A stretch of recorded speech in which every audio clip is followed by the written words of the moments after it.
Uma erva com propriedades medicinais presente há milênios na história da humanidade. No Brasil, desde os anos 30, o uso da maconha é reprimido pelo Estado. Mas as propriedades medicinais da cannabis já eram conhecidas muito antes disso.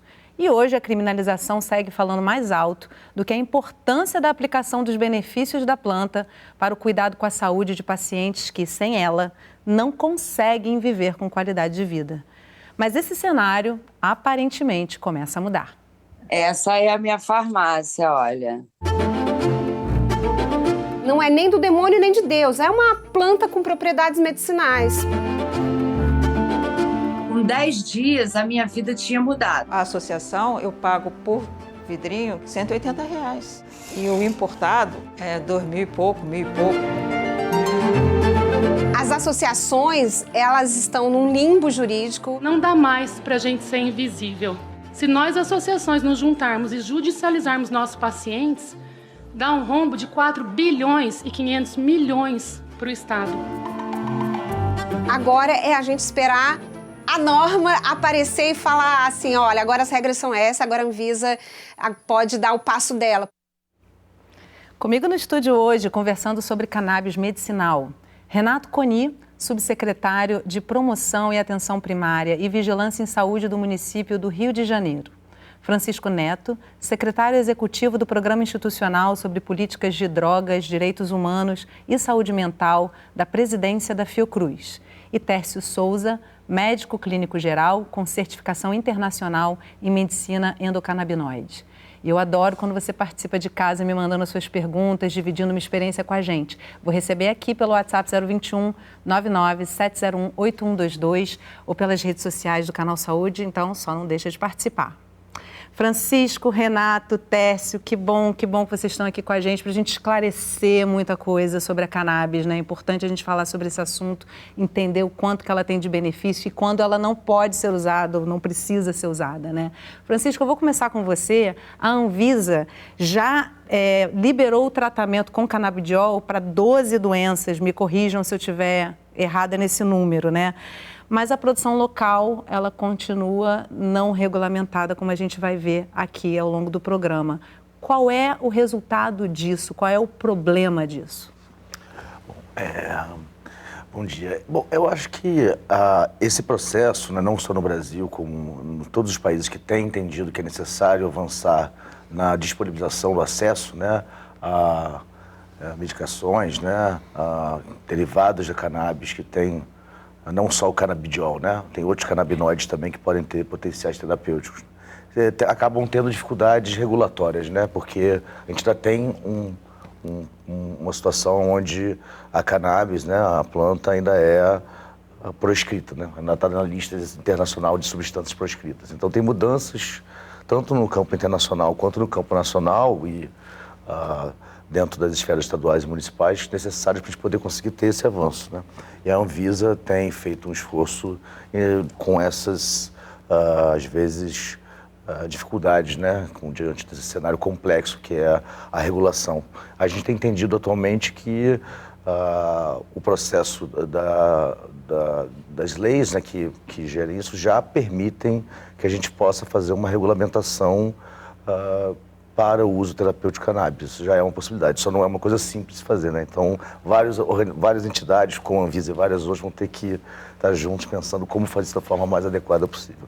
Mas estamos avançando. Vamos tentar ver um pouquinho de tudo isso, né? Dessa complexidade, porque não é simples, né? Tércio, o que são os endocannabinoides e de que universo de possibilidades a gente está falando aqui? É um universo ainda não totalmente desvendado. A gente costuma dizer que só apareceu a ponta do iceberg. A maior parte desse conhecimento ainda está debaixo d'água. Eu acho que é questão de tempo, né? São pesquisas muito recentes. Cada vez mais a gente vê doenças assumindo o status de evidências robustas, com evidências robustas a partir de vários estudos, e é só questão de tempo. Hoje a gente ouve falar muito na falta de evidências científicas. Isso não é verdade. Isso não é verdade. Eu acho que só repete esse discurso já ultrapassado quem ainda não estudou, né? A gente já vê a ciência amparando o uso da cannabis para uma grande parte de pessoas, de pacientes, e os endocannabinoides são substâncias que a gente produz, são substâncias que têm funções muito semelhantes aos fitocannabinoides que a planta da cannabis tem, né? São, como o Francisco falou, são perto de 500 substâncias nessa planta. A gente costuma falar de CBD e THC, mas tem uma série de centenas de outras substâncias também medicinais nessa planta, né? E que esse conhecimento vem explodindo. É só ver a quantidade de pacientes que estão hoje se tratando com cannabis e crescendo, né? É um número crescente cada vez mais. Muitas vezes pacientes que estão isolados da sociedade, né, e que não conseguem sequer ser vistos pelo Estado porque estão vivendo uma doença que os reclui, né? Coloca eles reclusos. Renato, como é que a saúde pública pode se beneficiar com não só esses avanços científicos a respeito da cannabis, mas também com a produção de medicamentos? Bem, a Secretaria Municipal de Saúde vem acompanhando atentamente justamente esses dois vieses que foram trazidos. Os marcos regulatórios que nos permitem caminhar com a aquisição do medicamento e a construção de protocolos em que a gente consiga dar conta da necessidade da população e a formulação de evidências robustas para uma gama crescente de condições clínicas para que a gente saiba qual o caminho que a gente deve percorrer. Como gestão pública, a gente, obviamente, hoje está numa situação mais reativa em relação às demandas, porque hoje atendemos um pouco mais de uma centena de pacientes, todos por via judicial, já que não há um protocolo municipal, porque ainda temos algumas lacunas, tanto do ponto de vista da ciência quanto do ponto de vista regulatório, mas já caminhando para sermos propositivos e conseguirmos formular, finalmente, uma política municipal que abarque o que a ciência já mostra que é efetivo, mas que a gente também consiga, dentro da burocracia estatal, conseguir comprar a medicação de forma segura e, principalmente, pensando nas dimensões de uma cidade como o Rio de Janeiro, em que, muitas vezes, a produção local, quase que artesanal, não vai dar conta da nossa demanda. Não basta vontade política, né? Você tem que atravessar todo um fluxo burocrático que ainda existe por conta de ser uma planta criminalizada, né? Acho que a gente precisa falar disso aqui ao longo do programa. Com quantos pés de cannabis se promove acesso com baixo custo a medicamentos produzidos com a planta no Brasil? As associações de apoio a pacientes buscam a regulamentação do cultivo da cannabis medicinal para seguirem atendendo milhares de pessoas. Criou-se um mito em cima da planta demonizada, a erva do demônio, e não é nada disso, é uma erva com propriedades medicinais, não é nem do demônio nem de Deus, é uma planta com propriedades medicinais. Nossa equipe conheceu uma das associações de apoio a pacientes de cannabis no Rio de Janeiro, a APEP. A APEP é Apoio à Pesquisa e Pacientes de Cannabis. A APEP nasceu em 2013 na casa da Margarete, por conta de uma demanda da filha com deficiência. Desde então, ela e o marido organizaram atividades de cultivo, acolhimento, comunicação, até que a associação cresceu. Então, a APEP tem 8 mil associados, mais de 10 pesquisas científicas em andamento com universidades públicas e privadas. A gente tem um acolhimento com 15 pessoas trabalhando, recebendo as demandas de pacientes com receita médica e a gente fornecendo óleos para patologias diversas, epilepsia, autismo, dor crônica, Parkinson, Alzheimer. Então, a gente tem um tipo de atividade hoje que se replica pelo Brasil inteiro. Só que nem tudo são flores. A falta de uma regulamentação para cultivo e plantio de cannabis no Brasil tem deixado as associações sem segurança jurídica. Hoje em dia existem 3 formas de você conseguir, do paciente ter acesso aos óleos medicinais de cannabis. Via importação, tem regulamentação, RDC 660. Farmácia, tem regulamentação, RDC 327. E associações que plantam e não têm regulamentação. As associações, elas estão num limbo jurídico e legal, onde as atividades elas são mantidas com uma narrativa de desobediência civil. É diante desse cenário que as associações lutam desde 2019 na Justiça por uma norma que as enquadre nesse tipo de atividade. Nós não desistimos da luta E a gente vem enfrentando um processo onde as associações são a favor do país. 150 mil pacientes que as associações atendem, isso, se a gente fosse judicializar, como as farmácias estão fazendo, a Anvisa está liberando farmácia e elas estão judicializando contra o nosso país. Se nós, associações, nos juntarmos e judicializarmos nossos pacientes, dá um rombo de 4 bilhões e 500 milhões para o Estado. Então, não dá mais para a gente ser invisível. Então, como é uma pauta muito polêmica, né, porque trata de legalização de plantio de cannabis no Brasil, isso é novo, então uma autoridade fica empurrando para outra. O Poder Judiciário fala, olha, isso aqui não é da minha conta, foi o que acabou de ser julgado no processo da PEP. E aí, quando você vai na Anvisa, a Anvisa fala, quando você conversa e abre diálogo com a Anvisa, eles reconhecem o trabalho das associações, dão parabéns, acham lindos os trabalhos, mas falam, olha, eu não posso fazer nada.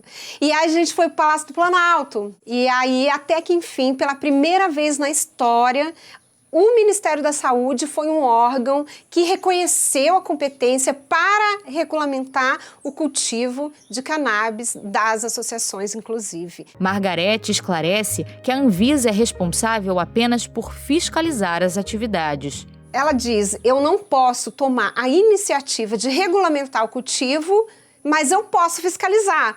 A parte é onde existe regra. Aonde existe regra? Do laboratório para frente, que é para a indústria farmacêutica, que não enquadra as associações.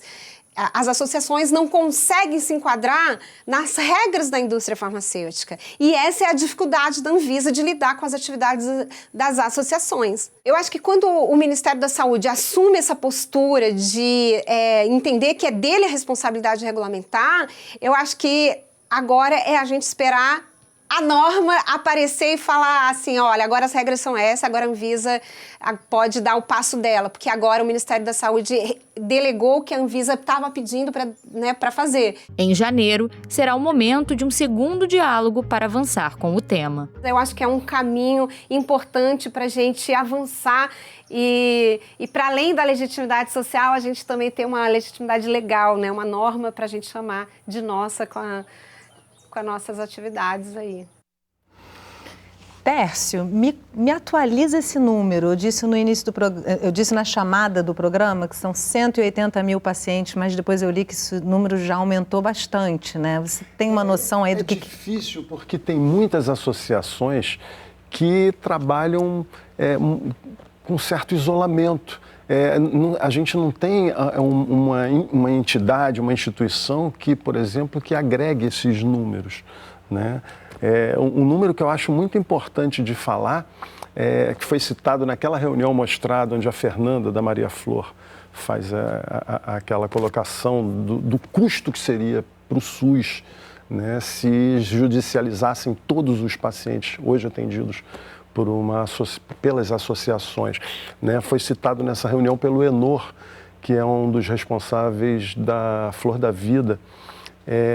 O governo de São Paulo, em um ano, gastou perto de 28 milhões para atender 850 pacientes. Até hoje já tinha sido gasto isso, para atender 850 pacientes via judicialização. Né? E poderia ser tão barato, né? Uma erva. O Enor trata de 5 mil pacientes na associação dele, a Fernanda mais 5 mil de graça. Né? Não precisaria ter esse custo todo para o Estado, né? Exatamente. Isso é uma coisa que me preocupa, né, Renato? Quando hoje está liberado né, foi aprovada a lei municipal prevendo a liberação de cannabis para o SUS. Como proteger o SUS? Porque, além dessa liberação legal, né, vão continuar as judicializações, porque tem várias doenças que, a princípio, não vão ser contempladas. Né? Até pelo princípio do SUS de, na verdade, pensar em prevenção, em qualidade de vida, como impedimento para um problema futuro, uma doença futura. Agora, uma fala interessante que a Margarete traz, Francisca, ela fala do mito da erva demonizada. Eu acho interessante a gente também começar por aí, porque a gente vai ver toda essa discussão que prejudica muitos pacientes passando por uma questão moral, né? O quanto de atraso a gente tem em função disso, de não olhar a cannabis ou a maconha como um produto medicinal da natureza, né?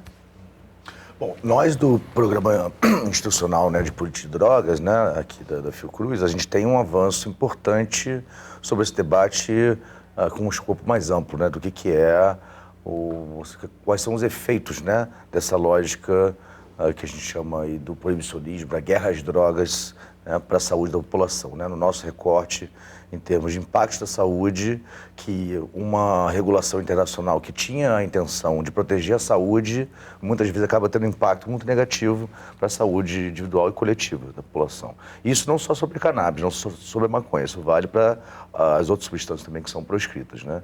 Particularmente em relação a cannabis, como outras substâncias também proscritas, a gente já sabe que tem propriedades terapêuticas, que o enquadramento dele tem que ser mudado. Porque toda substância que é psicoativa tem um potencial de gerar algum tipo de dano, né? Obviamente que a gente não pode... a discussão aqui não é, né, que ela é necessariamente sempre positiva, muito também pelo contrário, ela não é necessariamente sempre negativa, né? O que a gente está entendendo é que existe. E as medicações todas, né? Nós usamos remédios, né? Compramos na drogaria remédios e a gente sabe que todos eles, se usados de forma não adequada, podem gerar danos à saúde, né? E, obviamente, não poderia ser diferente no caso da cannabis e seus derivados, né? Algumas substâncias têm potenciais de riscos maiores, outras menos, né? Então, vai depender muito. Aí, cada canabinoide também vai ter diferentes condições. Mas é muito importante que a gente possa avançar, e, nesse sentido, não somente sobre a questão do uso terapêutico. Um debate importante também sobre como que a gente trata também desse uso não terapêutico, né? Esse uso que a gente chama de recreativo, adulto, que é um outro tema correlato, né, a esse que a gente está discutindo, mas que também acaba tendo dentro desse escopo da política de drogas que a gente tem que discutir. E que com certeza rende um ótimo programa também, né? Discutir a legalização da cannabis, a legalização da maconha, do uso recreativo, que poderia mudar uma série de situações no Brasil, de várias áreas, né? Da segurança pública e da saúde também. Essa questão de uso recreativo, uso medicinal, às vezes essa linha é muito tênue. Muito tênue, até porque se divertir também é saudável, sim, né? Sim, e previne doenças, né? Muita gente que às vezes usa achando que é recreativo, ele está combatendo a sua própria ansiedade. E, infelizmente, no que a gente tem hoje, né, Tércio, está consumindo uma coisa que não é só cannabis, né? É uma mistura com várias Principalmente outras... venenos. Exatamente. É uma planta que as pragas adoram, né? E usam muito veneno. Deixa eu trazer aqui um comentário do Rodinei, nosso telespectador, toda semana aqui com a gente. Rodinei, beijo para você, meu querido. Olha só, ele fala o seguinte: a cannabis é uma planta sensacional, multiuso, amplamente utilizada ao longo da história como remédio, fabricação de tecido, papel e etc. O mau uso e o mau controle de seu consumo levou à disseminação de difamações e preconceitos, chegando à proibição de sua utilização. Eu deixo aqui esse comentário do Rodinei no ar para vocês, se quiserem comentar, mas eu queria voltar um pouquinho, Renato, a respeito de uma colocação que o Tércio trouxe, que é com relação a esse conjunto de custos que o SUS passa a ter na medida em que abraça essa possibilidade de tratamento, e que muitas vezes esse caminhar rumo à utilização desses medicamentos passa pela indústria farmacêutica, o que o torna muito caro, né? O Ministério da Saúde brasileiro é o maior comprador de remédios do mundo, então vai receber muita proposta para poder utilizar de medicamentos de todos os tipos. Eu te pergunto o seguinte: existe alguma possibilidade futura de as associações serem a base para a produção de medicamentos também do SUS? Porque isso baratearia muito, né? Ou não? A gente vai ter que descobrir. Acho que o ponto que a gente está hoje trazendo o que o Francisco colocou sobre entender aonde que a aplicação da cannabis terapêutica ou medicinal, ela já tem algum benefício comprovado e onde a gente tem segurança como poder público para fazer uma política pública robusta e ampla para uma população no Rio de Janeiro de 6,5 milhões de habitantes, é onde a gente já sabe que ela ou não tem efeito ou ela poderia ser nociva. O que no caso da cannabis tem se mostrado pouco frequente, porque é uma medicação razoavelmente tranquila de manejar os efeitos indesejados. E o uso compassivo também é uma preocupação nossa, porque, obviamente, para algumas doenças em que as possibilidades terapêuticas estão esgotadas ou são muito ruins, e no caso da dor ou no caso de algumas epilepsias refratárias, o paciente fica sem possibilidade de outras medicações, e o uso de uma medicação que ainda não tem uma robustez de evidência pode ser uma alternativa viável. Dito isso, né, que a gente ainda está entendendo quais são essas possibilidades de apresentações sindrômicas, de doenças que podemos utilizar a cannabis. Eu acredito que esse número trazido pela associação ainda é subestimado em relação à população. Então, os custos em relação ao tratamento de toda essa população subestimada pode ser ainda muito maior. E, obviamente, favorecer produção local, favorecer pequenos produtores, além de eventualmente baratear o acesso, aumenta a economia local, aumenta a geração de empregos. Mas, e a gente, obviamente, tem várias críticas à Big Pharma ou à forma como as grandes indústrias farmacêuticas, por muitas vezes, expropriam a saúde da população nas suas relações, principalmente com o poder público. Mas a gente também tem que entender que sem as grandes redes, Sim, sem os grandes produtores, a gente não consegue produzir insulina, dipirona, amoxicilina para uma população do tamanho do Brasil. Não, de forma nenhuma desqualificando, acho que é exatamente integrar, né? A gente está falando, inclusive, de uma forma de medicina integrativa, né? E tem espaço para todo mundo tem nesse mercado, né? Tem espaço para Eu acho que, no fundo, a questão, né, não é uma coisa versus a outra, né? Exato. Dependendo do que a gente está discutindo e qual é o propósito, qual é o contexto, vão ter diferentes ações que são as mais adequadas, né? Então, assim, na situação real que a gente não vai poder prescindir do que já existe estabelecido, né? De uma indústria no qual boa parte da medicação... Mas eu acho que quando a gente entende qual é o papel do SUS, que a gente acredita que o SUS deve avançar, né? Então é muito mais no sentido de um projeto que a gente quer dar continuidade, né? A gente pode aí sim pensar no que a gente quer usar, né? Transformar e chegar onde a gente quer chegar, né? Mas atualmente eu acho que vão ser diferentes vias que vão ter que estar acontecendo em paralelo, né? Agora, Francisco, quando a gente fala de pesquisa, tocou aqui na questão científica o tempo todo, em que momento a gente está da nossa história com relação a pesquisas sobre cannabis e os avanços realmente para a utilização de medicamentos? Eu vou iniciar e depois passar essa bola para o Tess, que eu tenho certeza que ele vai poder complementar também, né? A gente fez uma nota técnica do Programa Nacional em 19 de abril desse ano, né? Foi divulgado depois no dia 20 de abril, e a gente listou o grau de evidência para algumas das condições onde a gente já tem uma robustez importante, né? Essa nota técnica é fácil de achar, você bota nota técnica Fiocruz, cannabis, você vai achar ela, né? E a gente se preocupou em colocar lá as evidências que a gente tem mais robustas. Se posicionar, né, Francisco? Dizer que não existem evidências terapêuticas simplesmente não cabe mais, né? A gente está agora em diferentes patamares de evidência, porque a ciência, ela é construída assim, né? Você vai acumulando, eventualmente você vai chegar em revisões sistemáticas, né? E outros níveis de robustez maiores que não são todas as condições que estão já nesse patamar. Isso não quer dizer que elas não têm potência terapêutica. Talvez a gente descubra que alguma das condições que hoje em dia a gente está investigando, talvez não sejam, tão eficazes assim, os canabinoides, mas certamente para algumas a gente já sabe que são, né? Então a gente lista lá, né, de acordo com o grau de robustez. São dezenas, né, de condições sendo estudadas para isso, né?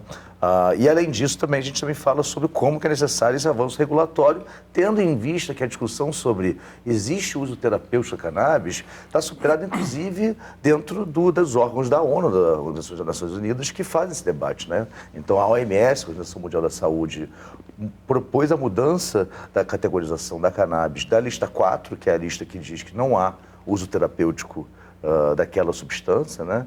E recategorizou fora da lista 4, né? E a Comissão de Drogas Narcóticas, que é o órgão da ONU responsável por fazer essa listagem, acatou e retirou a cannabis. Então, assim, isso já está consensuado internacionalmente, né? Então, o debate nacional, de vez em quando, vem de novo.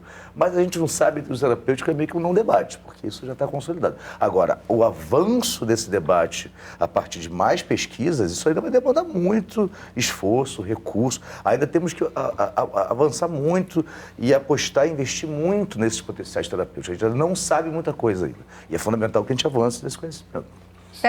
As primeiras pesquisas eram feitas em cima de usuários crônicos, né, usuários recreativos de cannabis. Depois as pesquisas passaram a ser feitas com CBD isolado, porque foi um artifício para se conseguir a primeira legalização do uso de pelo menos um componente da cannabis. Hoje, a gente vê trabalhos sendo feitos com pesquisa em óleo full spectrum, o óleo completo da planta, que tem assim, uma efetividade, a gente calcula 4 vezes maior do que se usarmos isoladamente o CBD. Por exemplo, acho importante a gente falar que quando a gente fala em evidências científicas, claro, quando a gente fez aquele trabalho, eu tive o prazer de participar desse trabalho também, que o Francisco mencionou, da Fiocruz, glaucoma foi enquadrado como evidências, a princípio a gente achou ele como evidências leves. Depois, hoje eu já vi, ele já passou para moderadas. É questão de tempo. Então, a gente tem que entender que o que hoje não tem evidências robustas não quer dizer que não seja reconhecido isso daqui a 1 mês, 2 meses. A questão é tempo. Né? Pesquisas clínicas demandam muito tempo. A gente tem que investir muito. Se fala muito em doenças raras, por exemplo. Talvez doenças raras nunca vão ter comprovação robusta porque nunca vão ser estudadas.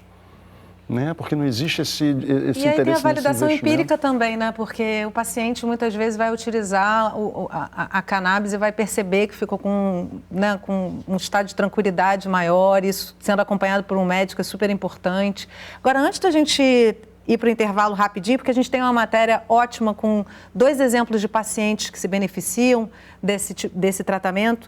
Eu queria trazer aqui a participação da Rita Bibi. Rita, estava com saudade de você, que bom te ler.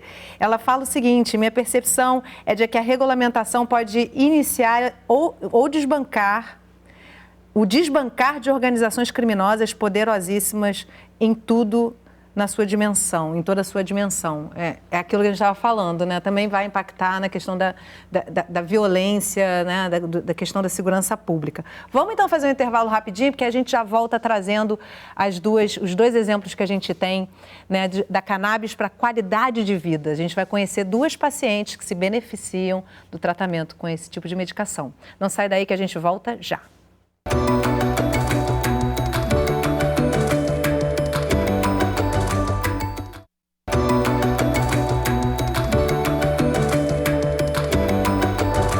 Sala de Convidados está de volta conversando sobre cannabis medicinal. Comigo no estúdio para essa conversa, Renato Coni, subsecretário de Promoção e Atenção Primária e Vigilância em Saúde do município do Rio de Janeiro.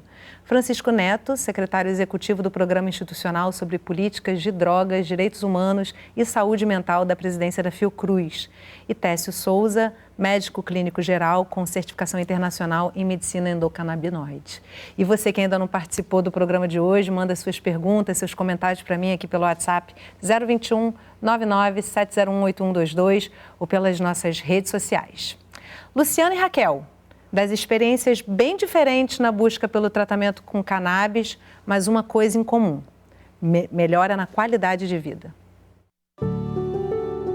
Luciana tem 30 anos. Por conta de complicações com anestesia na hora do parto, nasceu com paralisia cerebral. Nos primeiros meses de vida já apresentava atrasos de desenvolvimento motor. Então aí foi atrasando, ela não sentava, e eu comecei a procurar terapias, essas coisas. E comecei a me informar o que era paralisia cerebral, porque eu nunca tinha ouvido falar em paralisia cerebral. Quais eram essas terapias? Terapia ocupacional, fonoaudiologia. Você faz tudo isso, Lu? Ela ama a fonoaudióloga dela, entendeu? É a paixão da vida dela, é a fonoaudióloga. Ah, é? É. Que maravilha, hein? Márcia Menezes. E faz fisioterapia, né? Já fez ecoterapia ali no Exército. Mas foi em 2021 que um novo tratamento trouxe conquistas relevantes para o seu desenvolvimento. Você está vendo que ela está falando o tempo todo, né? Isso ela não fazia, ela era muda praticamente. Teve um acontecimento também aqui em casa, que ela olhou para mim, deu um sorrisinho de canto de boca, fechou os olhinhos e falou assim: que horror! Coisas que ela não falava nada. A parte de tentar fazer as coisas, né? Na hora do banho, que ela toma banho de chuveirinho, ela agora já tenta pegar o chuveirinho para ela mesma tomar banho, se molhar. A Luciana faz a ingestão do óleo de cannabis 3 vezes ao dia e tem acesso através da APEP, que é uma das associações do Brasil. A Lúcia conta que se não fosse esse meio, dificilmente teria acesso financeiro ao tratamento. A associação eu pago por vidrinho, que dura um mês, pouquinho, né? Eu pago R$180. E o importado é 2.000 e pouco, 1.000 e pouco, sei lá, coisa. Não teria condições, porque o gasto que eu tenho com ela é muito, né?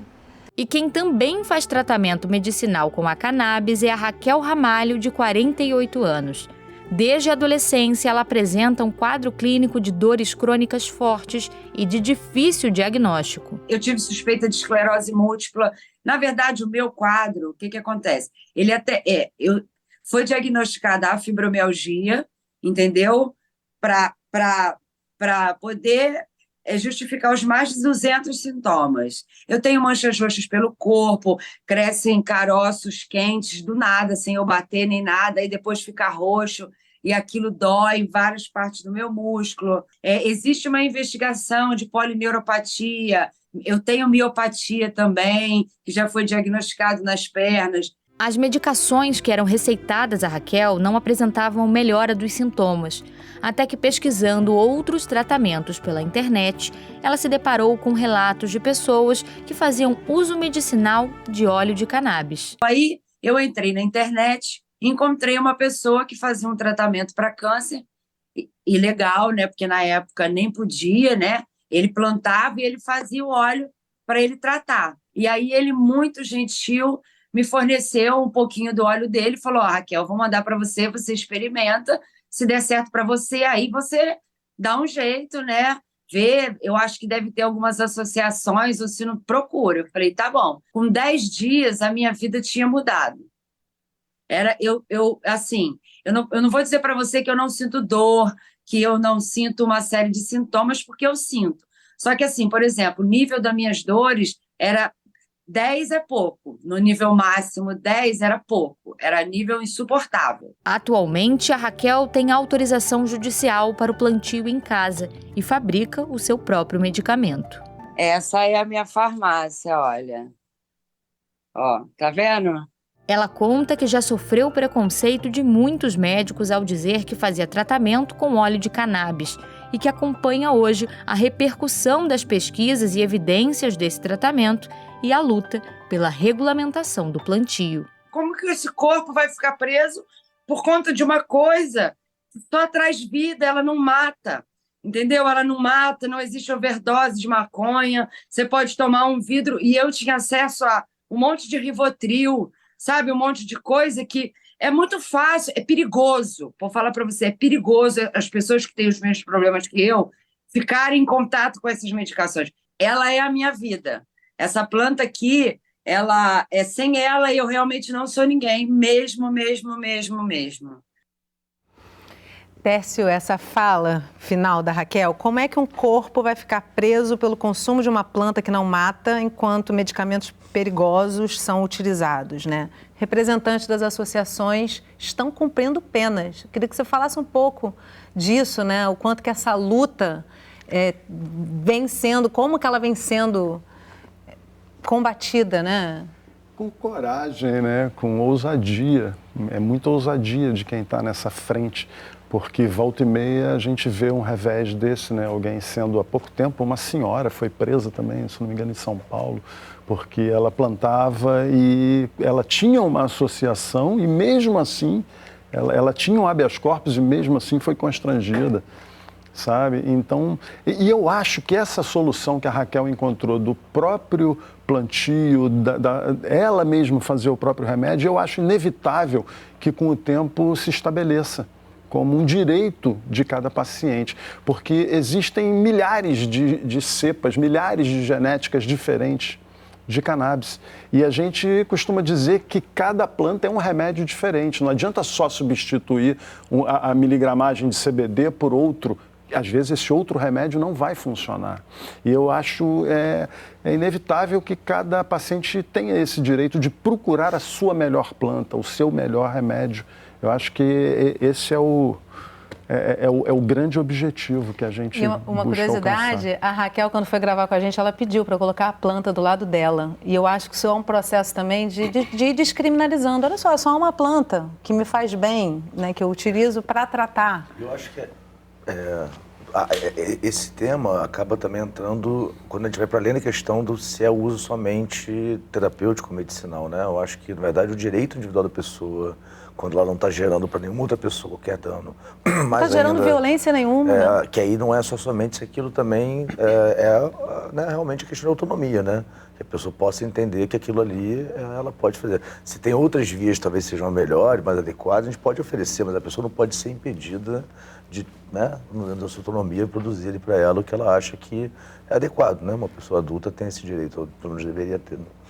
São conceitos fundamentais do autocuidado em saúde, né? Ter essa autonomia para escolher como se tratar. Mas me preocupa um pouco a situação. Eu acho que sim, a gente vai caminhar com pessoas produzindo sua própria medicação, mas a gente tem que olhar sobre a ótica da equidade. E lembrar que grande parcela da nossa população trabalhadora não vai conseguir chegar no nível de sofisticação da Raquel, de conseguir uma área com boa insolação, com boa produção, material para fazer a prensagem correta para a extração do óleo.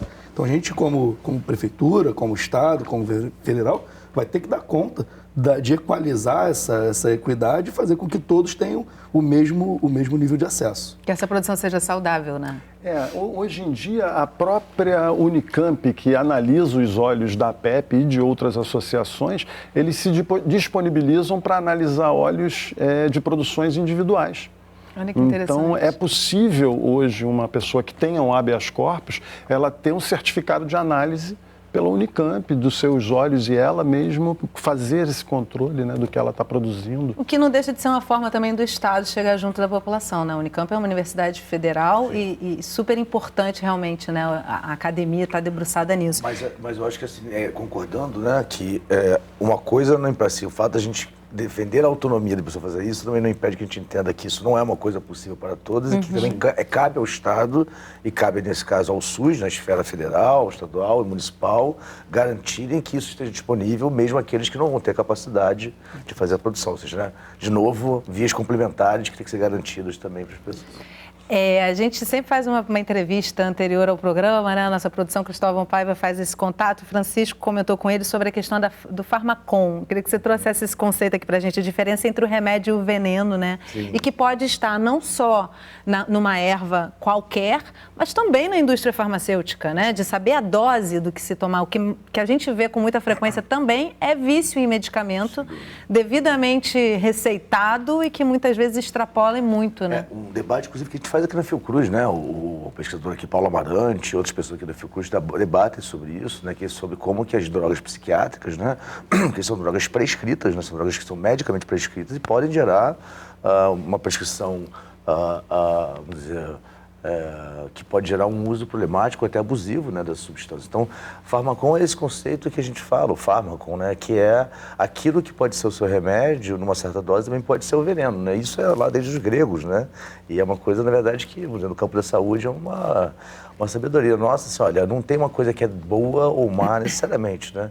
Se uma pessoa vamos botar aqui um exemplo, né? Vivendo num território conflagrado que tem uma violência constante ali, e ela vive uma situação de estresse constante, talvez o uso, eventualmente, de uma coisa que ajude com a ansiedade dela, um ansiolítico, possa ser eventualmente desejado. Agora, se ela precisa usar esse ansiolítico o tempo todo, em doses altíssimas, com todas as consequências que acontecem para ela, é um problema estrutural muito grande, né? A sociedade produz um lugar onde ela precisa ser dada como se fosse um problema individual dela, né? Ou seja, esse fármaco que pode ser interessante pode virar uma coisa negativa, que gera efeitos colaterais para ela, em função também da capacidade do Estado de conseguir solucionar um problema maior, que é a conflagração de territórios que impacta as pessoas que vivem nessas localidades, né, e são vulnerabilizadas, né, nesse cenário, né. Então, esse conceito eu acho que é muito importante para as pessoas entenderem que não tem a ideia de que mas então a maconha é do bem? Não, ela é do mal. Isso não faz sentido para qualquer substância. Depende de como você usa, né? Efeito. Em que quantidade, Renato. Essa discussão que você traz, Francisco, ela é fundamental.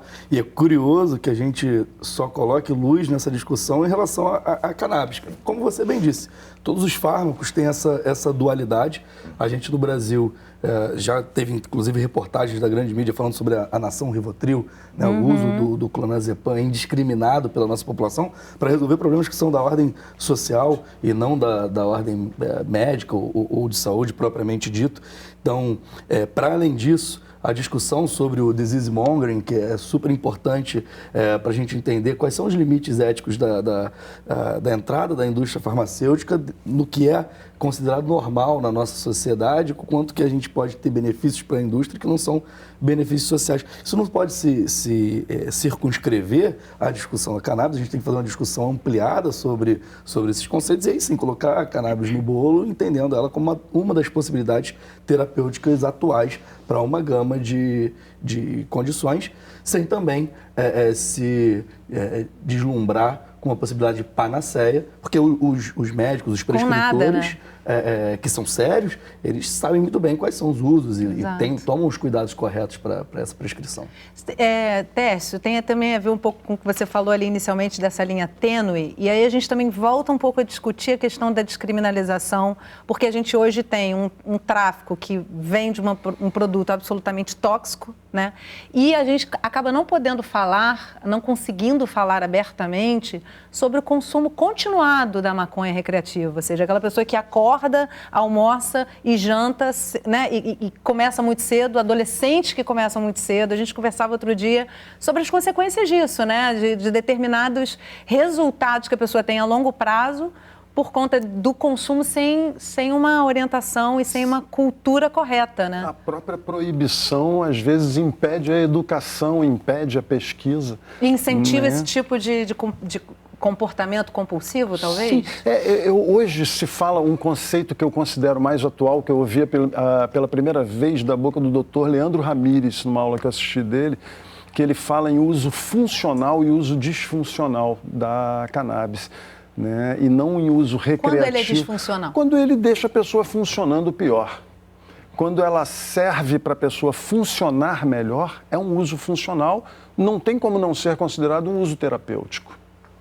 E agora, essa linha é tênue, né? E eu acho que isso, o que vai melhorar Que sintomas você, como médico, diria que um paciente tem quando começa a ficar disfuncional? Ansiedade. É o mais comum da gente perceber.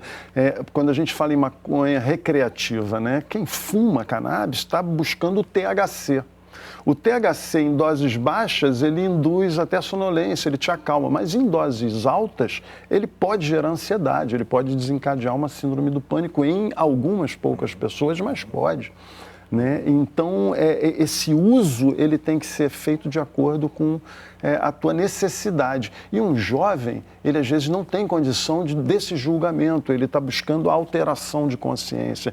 E hoje a gente vê que a cannabis... Numa fase que o cérebro está ainda em maturação, né? E ele se desenvolve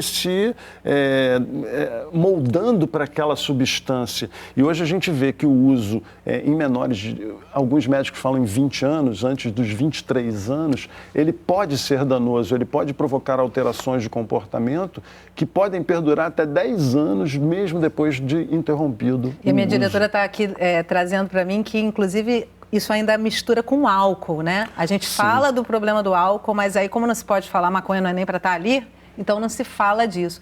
Agora, eu queria trazer de volta aqui para a questão da construção da política, Renato, porque assim, o município do Rio está trazendo essa política, o Estado do Rio acabou de fazer uma aprovação também para poder caminhar nesse sentido, outros estados estão falando disso. Eu queria saber duas coisas com você. Primeiro, se existe uma conversa, existe um diálogo sobre essas experiências entre as gestões. E segundo, em que momento que a Prefeitura do Rio está para essa disponibilização para quem está em casa querendo saber, poder ficar atento aí. Bem, com relação à discussão, ela é interinstitucional. Para além dos setores da saúde, a gente também faz discussões com o Ministério Público, Defensoria, Tribunal de Justiça, que tem interesse especial no tema. Com as associações, com as pessoas interessadas, médicos que são prescritores, que eventualmente discutem com a Secretaria Municipal de Saúde quais são os caminhos, e com os legisladores. Hoje tem um projeto de lei tramitando na Câmara para que a gente possa regulamentar no Rio de Janeiro a prescrição do fármaco. Então a gente vem acompanhando e vem tentando aumentar essa interlocução do município. E hoje, o que a gente está fazendo? Hoje a gente tem, como eu disse lá no início, uma postura reativa de liberar a medicação para aqueles que judicializaram o uso, porque isso a gente já tem segurança jurídica para fazer, a gente já tem o processo de compra formalizado, mas a gente quer avançar para não ser reativo e ser propositivo.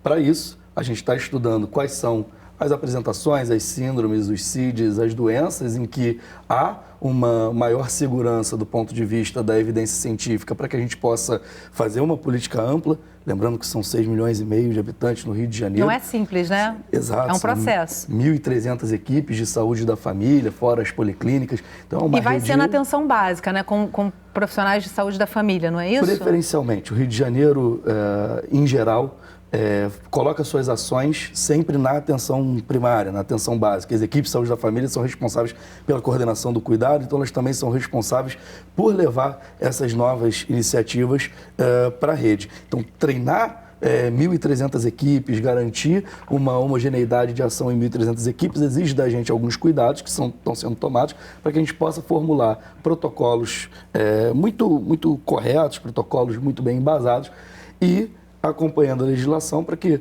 uma vez que o protocolo esteja pronto, a gente tenha um mecanismo de compra que seja sustentável do ponto de vista financeiro, porque hoje a medicação é muito cara por parte da indústria e importar tem suas dificuldades para o poder público. Então, a gente também tem caminhado nessa discussão de como é que a gente vai fazer a licitação e a compra dessas. Vocês têm noção de demanda esperada já num primeiro momento? Difícil saber. Hoje a gente tem um pouco mais de uma centena de pacientes judicializados, mas certamente a demanda é muito maior. Só a PEP trabalha hoje com 8 mil, mais de 8 mil pacientes. No Rio de Janeiro, né? Estado do Rio, né? E a gente tem recebido, assim, contato de cerca de 700 pacientes por mês tentando se cadastrar na PEP. E nem tem publicidade no horário nobre, né? Já pensou se tivesse? Francisco, eu queria saber com você o seguinte, o que se faz quando se percebe, como o Tess estava colocando, né, esse uso que deixa de ser saudável, né? Assim, como é que se constrói também uma política que olhe para isso e possa educar nesse sentido também? Aí a gente sai da esfera, né, propriamente do que são as condições, né? Que tem um uso terapêutico, né, para potenciais usos problemáticos, seja porque é um mau uso com intenção terapêutica que não está gerando o resultado esperado, ou porque, de fato, aquele uso não tem intenção terapêutica e tem efeitos negativos. E, para isso, a gente tem que pensar do ponto de vista da promoção da saúde, né? O que, claro, se uma pessoa tem um uso problemático de uma substância, por obviedade, a melhor forma que você tem de deixar de ter esse uso é você cessar o uso, né? Você deixar de usar. Mas isso não é necessariamente uma realidade possível. Não são todas as pessoas que querem, desejam ou podem parar de usar, né? E aí você tem estratégias que a gente chama de estratégia de redução de danos também, que são importantes, né? Para que a pessoa possa eventualmente mitigar os danos associados àquilo. Isso serve para cannabis, serve para álcool, serve para várias substâncias listas e listas, até mesmo psiquiatras também a gente pode pensar nisso. Então, eu acho que isso é um debate sobre como que nós, enquanto sociedade, entendemos o fenômeno do uso e da alteração de consciência, que é o fenômeno da humanidade. É um fenômeno que acompanha a humanidade, né? Sempre existiu. E, às vezes, de forma que tem problemas associados a esse uso, né?